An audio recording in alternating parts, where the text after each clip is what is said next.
we understand it, because the context where we're going to apply this is one of the hardest topics in environmental science. And I didn't put it at the beginning because I thought, oh, it'll be really nice to start out with something hard. No, I put it at the beginning because if you can understand this, if you can understand what drives climate and weather on the planet, you can predict what ecosystems will be and where they're going to be, which will tell you what plants and animals and other types of factors will be in that environment and the flow of energy, and then we can understand the impact of human. It's the foundation for what we're doing.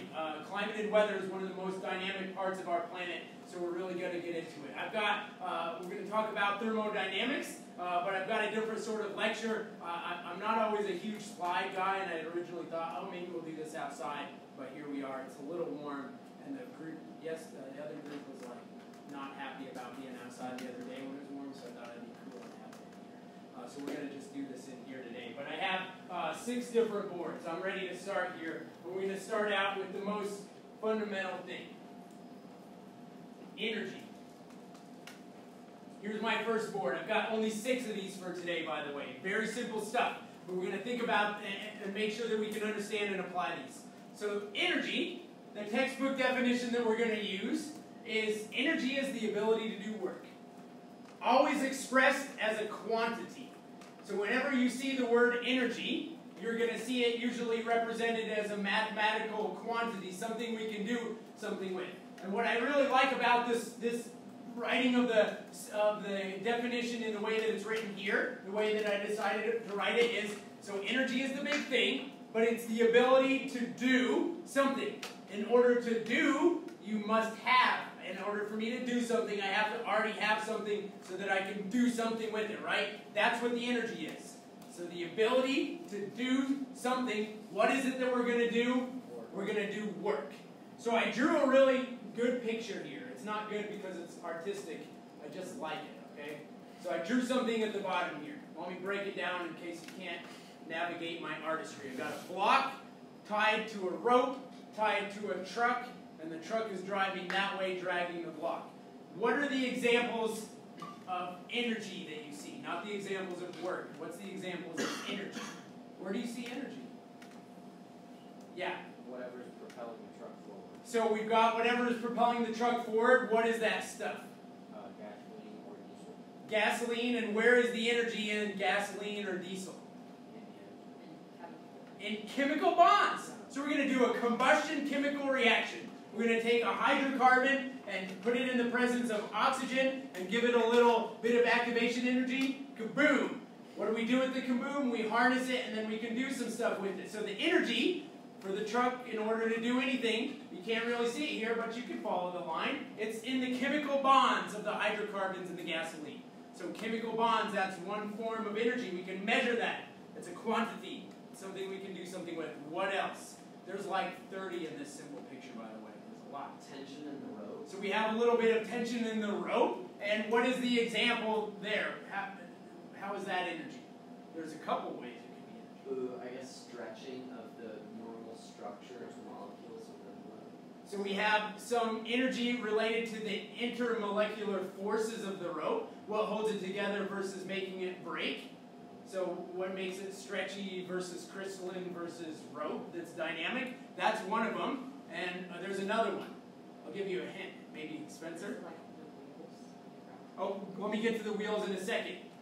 More on the rope. Where's the other energy in the rope?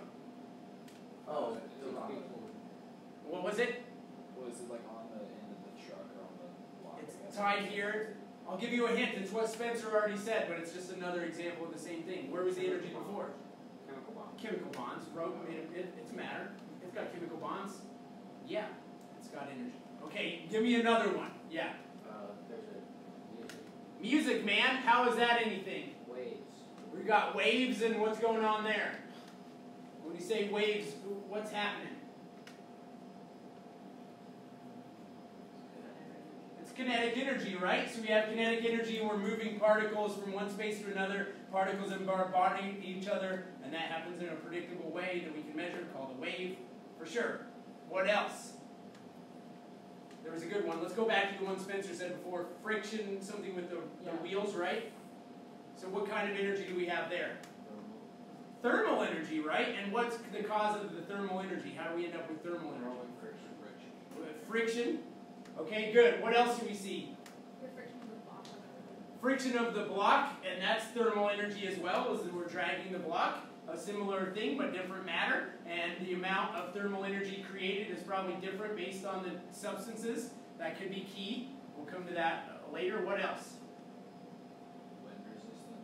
Wind resistance, so we have to drive, we've got this other thing. What's the obvious thing? If I just said, what's this a picture of? What's happening here? What's the main thing we're doing in this picture? Moving block, right? So we've got that. What else do we see? What about this dude? He has energy so that he can be living. He's got energy, which is both thermal energy. He's got chemical bonds all inside of him. All of that has energy. He has energy from digestion from food and used for cell respiration. Lots of versions of energy here, right? So when we use the word energy, I want you to think about all the different forms that energy can take, knowing this definition, and understanding that whenever I say energy, what I'm talking about is a quantity. There's a lot of misconception, and people put synonyms together that aren't inappropriate, but energy is a quantity. Feel good? I feel good too. Number 2. Let's do it. Number 2. So, embedded in this definition is something that we've already been exploring, which is the second board here, work. And I want to keep this as simple as we absolutely and possibly can. So I want to do work and think about it. I put it in language, but let's also think about it in terms of math. So work is, or work equals, force times distance. So in order to move the block, we have to apply some kind of force. We have to overcome, and then we're going to move it a certain distance. So I just drew the same thing. If I do those two things multiplied together, I end up with a really simple answer, and that's the work. So what did I do? I did this thing. I moved this block across a certain distance. So I'll erase this a little bit. I'm going to, Spencer, can you help me? Yeah. This is going to be sketchy, by the way, but it won't be that sketchy. It's mostly sketchy for me. Okay, come up here. We're going to do something here. So, the first thing I want to do is, have I mentioned the textbook? This is the teacher version. Such a great tool. If you haven't read the book, start reading it. It'll really help you in this class.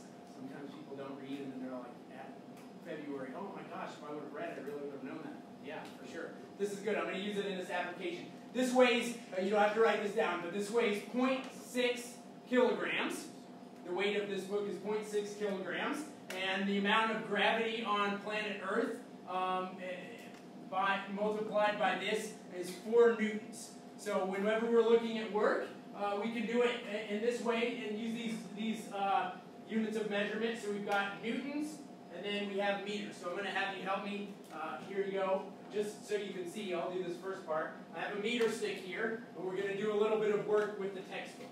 So 1 meter from the ground to here, and then the second meter to there. And just to show you, so that it all makes sense, up there. So the ceiling is 3 meters. So if I'm going to move this book from the ground to the ceiling, I'm going to be moving it 3 meters. Does this make sense so far? Everybody feel me? All right, so here's what you're going to do, Spencer. You're going to hand me the textbook there.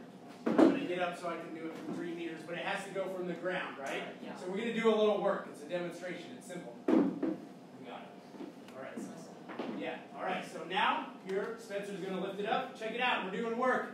Boom! How much work? Easy to do. Fill in the blanks.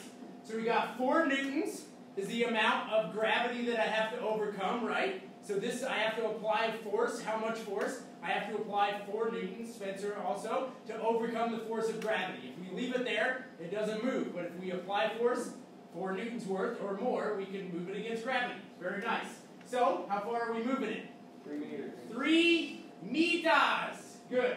So write in 3 meters there, which means in this, using these units of measurement, 4 newtons by 3 meters equals X number of joules, 12 joules. Really simple. All right, Spencer, grab that third board right there. All right. And then, you're not missing out on the notes too much. Check this out. So we have many ways that we can do this work. A lot of people, this is the one, they think synonym, if I say power and energy, those are the same. Well, I need more energy to overcome 4 newtons, not necessarily, but I definitely need more energy if I'm going to move it faster. And so we're going to figure this out. We're going to do a quick comparative thing. So this is the mathematical formula for power. So this is it. Power is, or power equals, the amount of work. So we're going to do 12 joules of work over the amount of time. Make sense? All right, here, hold that for a second, Spencer. I'm going to come down. We're going to do 2 versions of this. Cal, you're going to help out as well. All right, Cal. We're just going to do a simple thing. You can stay seated there because we're going to do it. If you just count it out, because we need some time, right? So you go 1, 1,000, go 3, 2, 1, and then start counting, right? Okay. I'm going to do the work the first time. So I'm going to apply and do some work here. Application of force to take this 3 meters. Okay, you ready? Yeah. 1, 2, 3. 1, 1,000. 2, 1,000. 3, 1,000. 4, 1,000. 5, 1,000. 6, 1,000. 7, 1,000. 8, 1,000. 9, 1,000.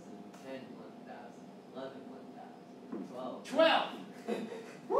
We did it! I know we could have just done it, but I wanted to do it. I had to apply more force in the whole thing because I had to lift my weight, but if we're just thinking about moving this 6 kilograms, what I just did, do the math. So this, the amount of work, how much work did we do? 12 joules over how much time? 12 seconds. 12 seconds, which equals what? 1. 1. The unit of measurement here is watts. So joules over seconds, another way I could say joules over seconds, but I could also say watts, 1 watt. Not much energy. Not much energy was used there. Okay, so I need Spencer's help one more time. All right, so we're going to do the same thing we did before. We've got to practice this, Spence. All right, here we go. What you're going to do is we're going to do it faster. So what I want you to do, put it on the ground, and then you're going to toss it to me, and you'll do the first half through the toss, and I'll do the second half through the lift. All right. Ready to practice it? Yeah. 3, 2, 1, go. Oh, that's smooth as butter, my friend. All right, Cal, count it down. Same thing. All right, ready?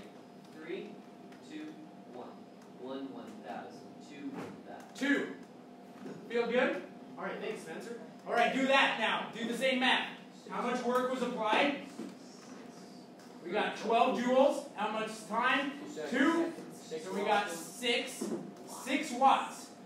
Barely enough energy to flicker a light bulb on, or otherwise it'd be about 1.5 calories if we had food energy or things like that. You know about calories. A calorie is the amount of energy required to bring 1 gram of water 1 degree Celsius, so thermal energy. We'll talk about that a little bit more as well. All right, does everybody feel okay about power and work and energy? Okay, this is as simple as it can possibly be, so make sure we're buttoned up on this, because we're going to get more complex quickly from here. All right, so we understand it.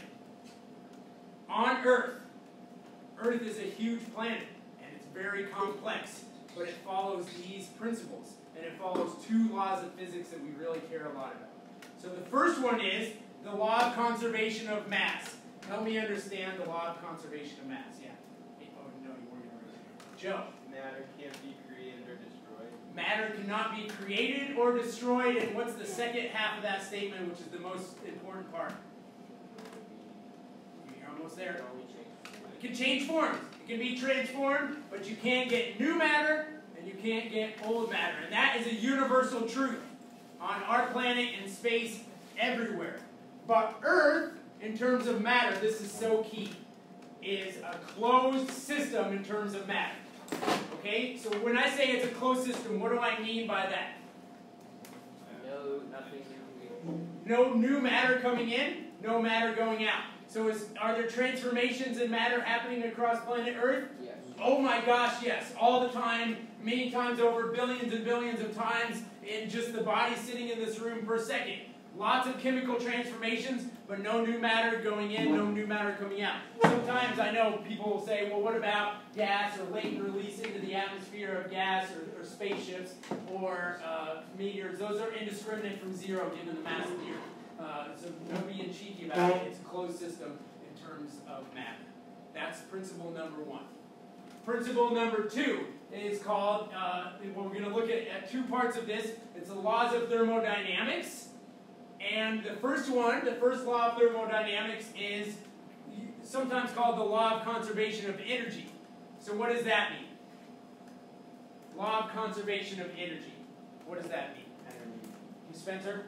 Energy cannot be created or destroyed. It can only change form. So energy can't be created or destroyed. It can only change forms. Beautiful. Where does the energy on Earth come from to power all of these chemical reactions, all of the things that are happening across our planet, which is very dynamic? Where's the energy? The sun.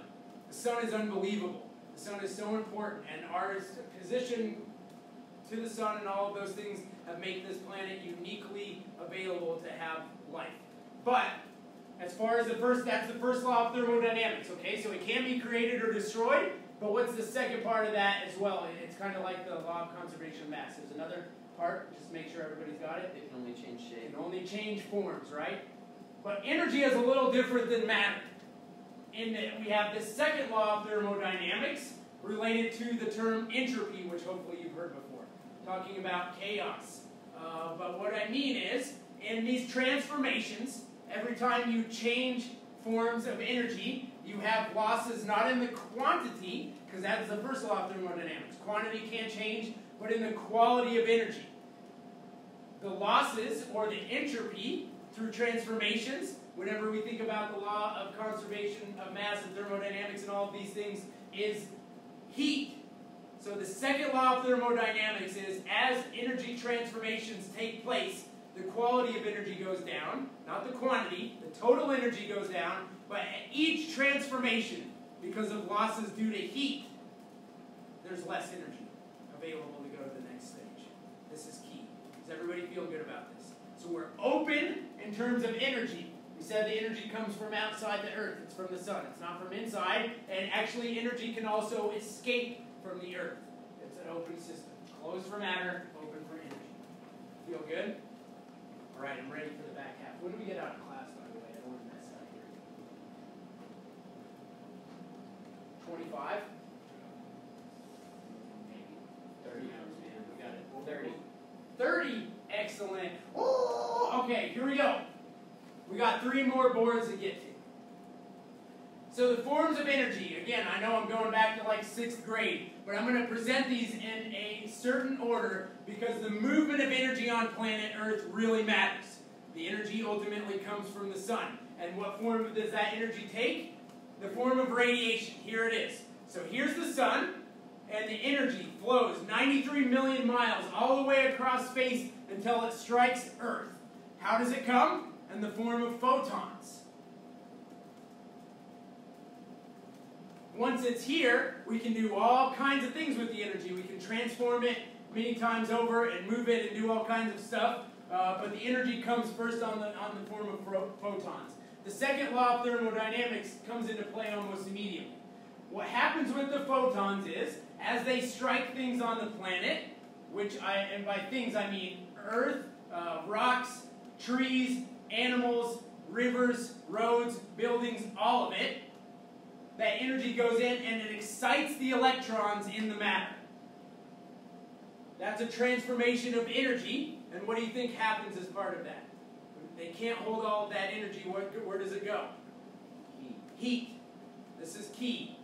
The heat on planet Earth, it's from the sun, but it's not from the sun. The heat you feel is not the sun. The light you see is the sun, but the heat you feel is not the sun. The heat you feel is from the Earth and wherever the electrons are being excited, and it's released in the form of heat. So I drew these arrows. These are the heat arrows. This is thermal energy. So when I talk about thermal energy, what are we talking about, just to make sure we understand? What is thermal energy? Heat, yes. Or movement. Movement of what? Electrons. Electrons. It can be electrons. What else can it be? Whole molecules. So we've got molecules that are moving around. And which states of matter do you think is the easiest for molecules to move around? Gas. Gas, and then what? Liquid. And which is it hardest for? Solid. Solid. But when it strikes items on the Earth, when the photons strike the Earth and excite the electrons, we have the release of heat. Feel good about this? That's radiation. Simple stuff. All right. Number 5.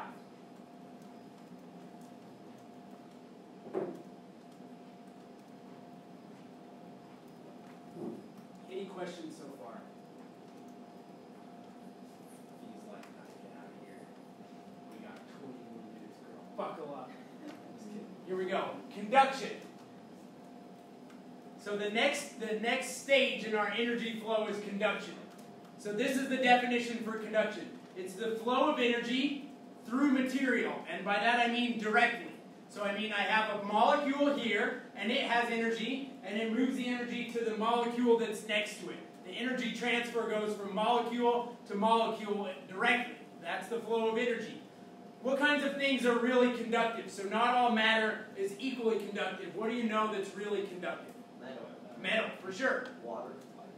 Water is conductive, but on magnitudes smaller than metal, like many, many magnitudes less than metal. What do you think would be in between water and metal? Air is less than water, but still has some conductive properties. So let's think. What's that? It, for purposes like that, it's more than water, by the way, and more than air, but less than metal, way less than metal, to the point that it's almost not. Okay, let's think about this a little bit.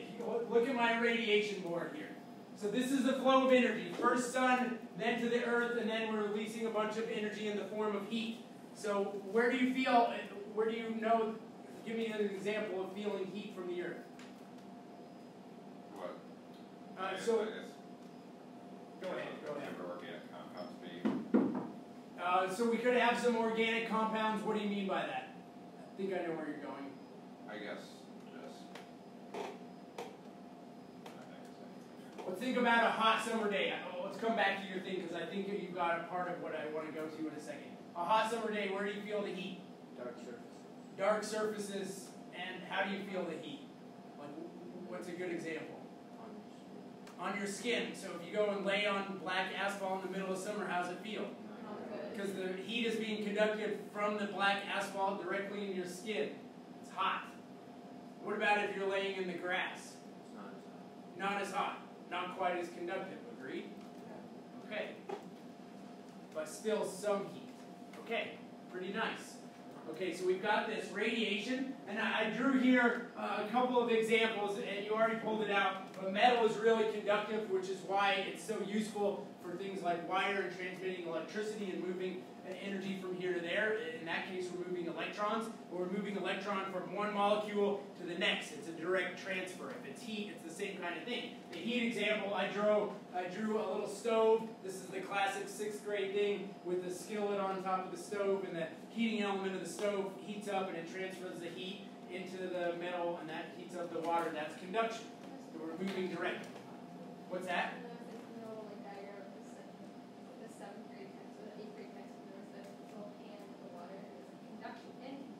Oh, brilliant. I love it. So which were the types of matter where you feel like it's hard to do from molecule to molecule? solid. Solid is really good from, I can do it from this, like wire this molecule directly to its neighbor. But what do you think about gas and liquid? They're not as spread out. Too spread out, right? So it's not that they wouldn't be able to conduct, it's just a lot easier for, what is thermal energy again? Just movement. It's the movement. So we have intermolecular forces associated. If I'm a crystalline structure or I'm a solid, I'm moving around but I'm bound together with the other molecules and I can't break free. So it's easier for the heat to just jump from me to my neighbor. But in gases and liquid, they have fluid dynamics at play. So it's easier for the molecules to move from, if I'm warm, I don't transfer, I just go over here. Yeah, there's some collision theory and sometimes I strike into that, but we're talking about kinetic energy there. So most of the movement is the movement of the particles. The movement of the particles. That's convection. And so that's exactly what you said. In the textbook you'll see, and it shows, oh, well now the water's heating up. So this is, convection is energy related to the movement through particles. And by that I mean the heat is moving through particles, which is to say the particles themselves are moving. They're moving from one place to another, and I drew a little circle here, and we'll get to that. You don't have to think about that. But it's usually gases or air in planet Earth, usually what we're talking about, and water, because of the fluid dynamics. It's easier for them, the particles, to flow from one place to another than it is for them to transfer to How do we feel about this? So the flow of energy goes exactly like this. First radiation, and then the energy through conduction.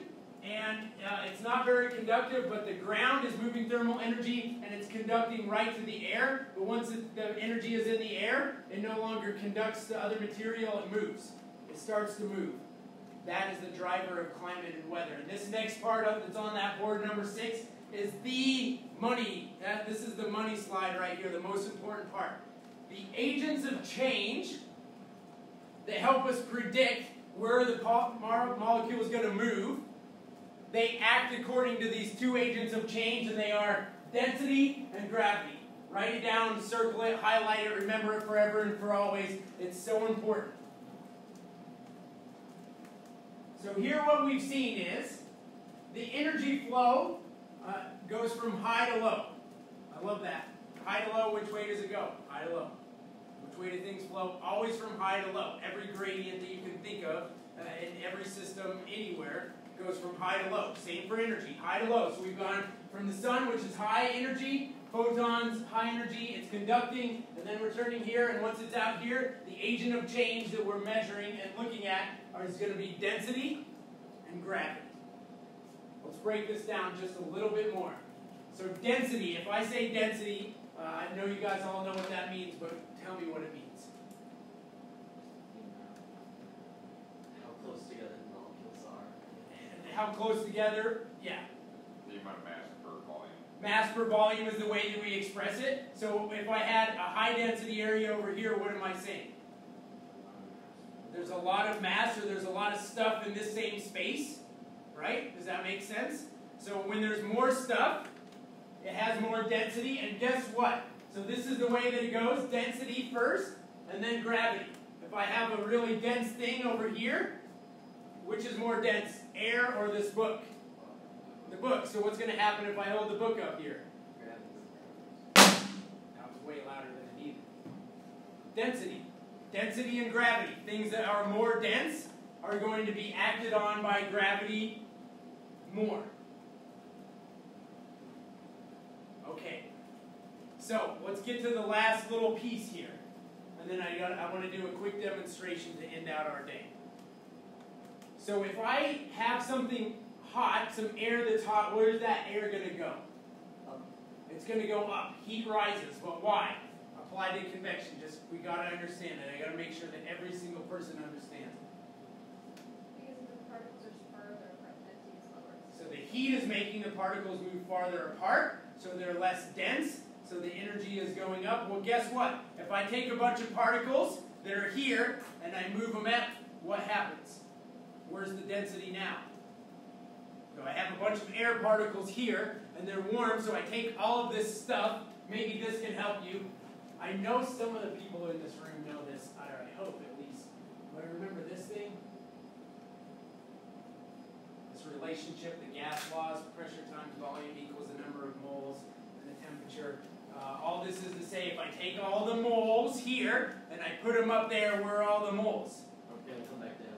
They're up there. So where's it more dense later? We had a bunch of moles of stuff here, and then I put them up there. Where's it dense? It's dense, and then what's going to happen? Why does cold fall? Because it senses more mass. Using gravity. There you go. Because I have more density, and then I have gravity. When we look at this definition for convection, the agents of change are density and gravity. Everybody savvy? Okay. Let's do it. I've got a little demonstration here.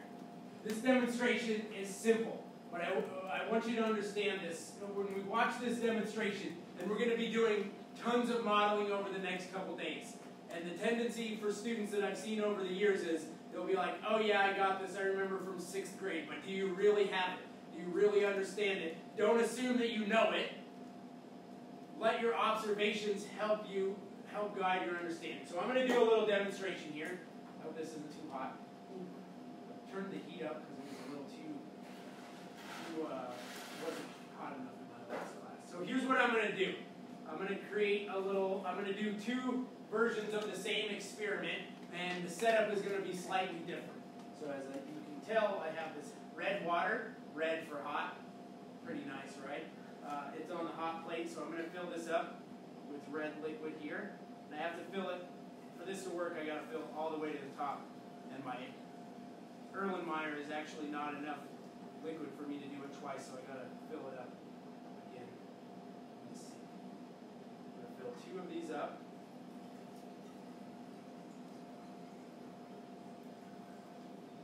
I'm not doing myself any favors by spilling any. Close, I just need a little bit.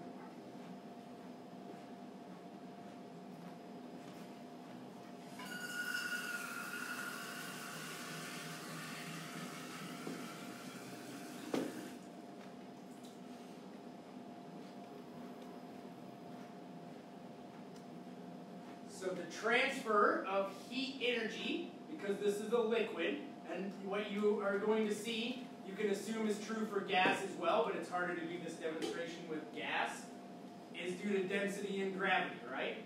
So we're going to see, and when I say convection, I'm talking about the movement of actual particles. So what's nice is, I've colored the liquid so you can see the particles. So the cold particles are blue, and the red particles are hot. And then I have however many moles of each.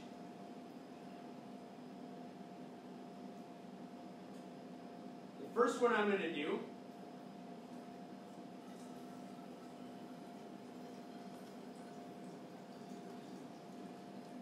I had this idea for my last class. Actually, I just barely had time to get this set up.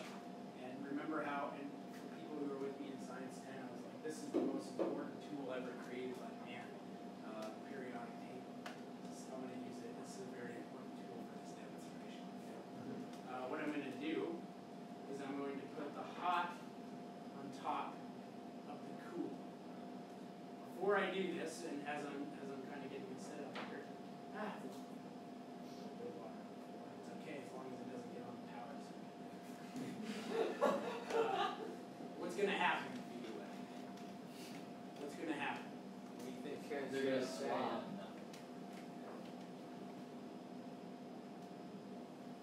Keeping in mind convection, energy transfer of particles,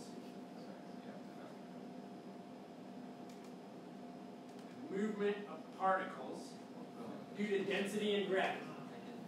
Density and gravity. What's going on? Few little bubbles. So let me ask you this question. If I leave this set up for a long time, what's going to happen? Will it eventually be the same temperature here and here? Yes.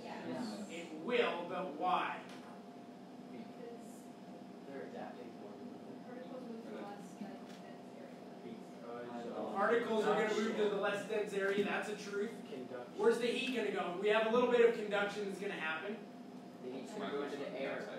So we've got the outside air, so we have this temperature hitting here, and that's conducting to the glass, and then some of that energy is being, the particle movement is going into here. But we also have movement due to collision theory. Some of the particles are combining here, and these hot ones are hitting this and sending them back down. And so we have that a little bit. But for quite a while, the red will stay up here, and the blue will stay down here. Because the energy transfer is going to happen due to convection, which is driven by what? Heat. Not heat. It's not a trick. Density and gravity. The movement of particles is density and gravity. So the red particles aren't going to go down here because they're less dense in this space than they are here. And because we have a liquid and the transfer of energy is through convection, it'll stay like this state. Okay? Feel good about this? This is key. Okay. Try to assemble this one. A little spill. Alright, let's do it in a new way. Let's do it the second treatment. So what's going to happen this time? Now I'm going to put blue on top of red. They're going to switch or try to. Oh gosh. Okay, I did do better last class, but it's still going to work. Okay, what's going to happen now? The blue and the red are going to swap, and how is that going to proceed, do you think?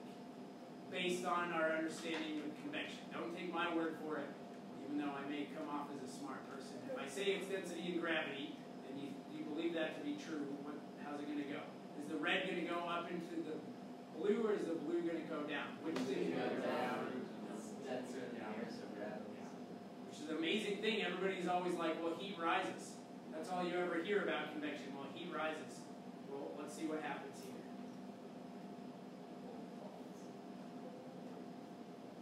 Can everybody see it okay? Yeah. What's happening? The red's going up. The red is going up, but which thing is happening faster? Can you tell? Blue's going down. It's the blue going down. So in this case, blue particles are moving from their space to this space. And so we have an exchange. It'll eventually all be purple in a really short time here. But the faster thing that's happening, and hopefully you can see it well enough so that you can understand it, it's the blue going into the red. Some red is moving up, but mostly it's the blue going down. And as the blue goes down, it displaces the red, and the red has nowhere to go, so it starts going up. So when we say density and gravity, what I mean is, it's the dense part that's driving the movement of the particles. So although, yeah, sure, heat rises and it moves up, it rises mostly because the cold stuff is trying to fall down, because the force that's acting on the particles is gravity. So it's not that heat just rises because it just does. It rises because of the density and gravity, and it's the gravity that's the force. Check it out. Where's the one? Here it is. Work is force times distance. The work that's being applied here is gravity. So that's what you see in this application right here. This phenomenon is responsible for driving all climate and weather patterns on planet Earth. And then a few other little things that hang on this. But does everybody feel good about convection? Mm-hmm. All right, density and gravity. Remember it, don't forget it forever and always, density and gravity. Okay. Woo! We're going to do some really intense modeling over the next couple days. I'm excited to share this stuff with you guys. We're kind of extending some things out. I'll start posting more stuff to Canvas, but we won't have our first assessment in here for a little while. But I think we're going to do a little practice assessment over what we've done so far, so you can see what the assessment format looks like, hopefully tomorrow. But we're going to do some great stuff. The other thing is, just don't forget to do your outside characterization of the environment. This will be a baseline that we'll come back to a couple times throughout the year. Henry, if you could do me a favor and stop the recording, and otherwise we're ready to rock and roll, gang. Great day today.